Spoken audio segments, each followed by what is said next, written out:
नमस्कार दोस्तों, जय जोहार। मैं कौशल तिवारी और बिहनिया संझा में आपका स्वागत है। क्या छत्तीसगढ़ में माफिया राज हावी होने लगा है? क्या रेत माफियाओं के कहर के आगे जनप्रतिनिधि ही नहीं, शासकीय अधिकारी भी नतमस्तक हैं? और क्या यह पूरा खेल उच्च स्तर पर चल रहा है?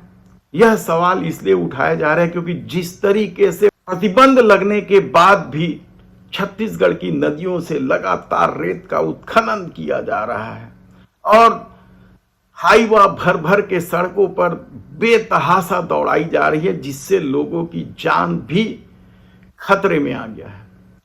तब सवाल यह है कि कल जो कुछ घटना हुई वह साफ संकेत दे रहा है कि रेत माफियाओं के हौसले कितने बुलंद हैं। कल ही धमतरी जिला पंचायत के उपाध्यक्ष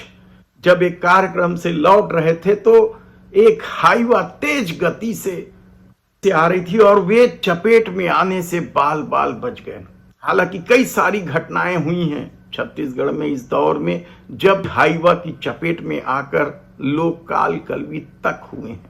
और लगातार शिकायत आ रही है कि कई, खासकर धमतरी जिला, महासमुंद जिला, रायपुर जिला और बलौदाबाजार जिले से सर्वाधिक रेत की कालाबाजारी की खबर आ रही है। रेत के अवैध परिवहन को लेकर भी कई तरह के सवाल उठ रहे हैं, लेकिन जब प्रदेश के मुखिया के पास ही खनिज विभाग हो तब सवाल यह है कि क्या रेत माफिया का जो खेल चल रहा है अवैध उत्खनन का, वह क्या मुख्यमंत्री के इशारे पर चल रहा है, या रेत माफियाओं ने इतना अपना कद इतना बढ़ा लिया है कि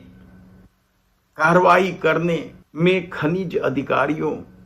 के हाथ पैर कांप जाते हैं। छत्तीसगढ़ में रेत के अवैध उत्खनन का इतिहास यदि राज्य बनने के बाद देखा जाए तो याद कीजिए आप कि किस तरीके से जोगी शासनकाल में कोई जैन और तिवारी के गठजोड़ ने किस तरह से धमा चौकड़ी मचाई थी, और उसके बाद डॉक्टर रमन सिंह के सरकार में भी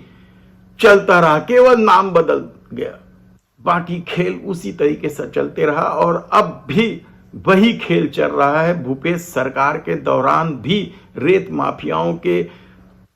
गुंडागर्दी, दादागिरी को लेकर सवाल उठते रहे और अब जब प्रतिबंधित समय, बारिश के मौसम में नदियों में रेत उत्खनन प्रतिबंधित लगा कर दिया जाता है, उस परिस्थिति में भी यदि बड़े पैमाने पर रेत उत्खनन चल रहा है तो क्या इन्हें राजनीतिक संरक्षण है, इन्हें अधिकारियों का संरक्षण है? और कहा तो यहां तक जा रहा है कि इस खेल में कई जनप्रतिनिधि भी शामिल हैं और लोगों को आशंका है कि यही स्थिति चलते रही तो कभी भी कोई बड़ी घटना हो सकती है, क्योंकि जिस ढंग से रेत माफिया ताकतवर होते जा रहे हैं वह आने वाले दिनों में प्रशासन और शासन दोनों के लिए मुश्किल हालात पैदा कर सकते हैं। हालांकि चर्चा इस बात का भी है कि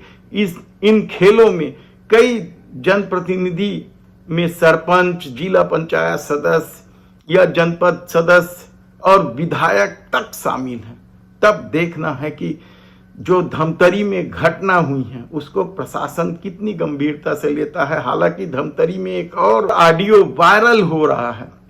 एक अधिकारी है, नायब तहसीलदार ज्योति सिंह और जिला पंचायत के सदस्य खूबलाल ध्रुव के बीच जो बहस हुई है इसी रेत मामले को लेकर, वह खूब वायरल हो रहा है, लेकिन अभी तक कार्रवाई नहीं हुई है और कहा जा रहा है कि कार्रवाई के नाम में केवल खाना पूर्ति होती है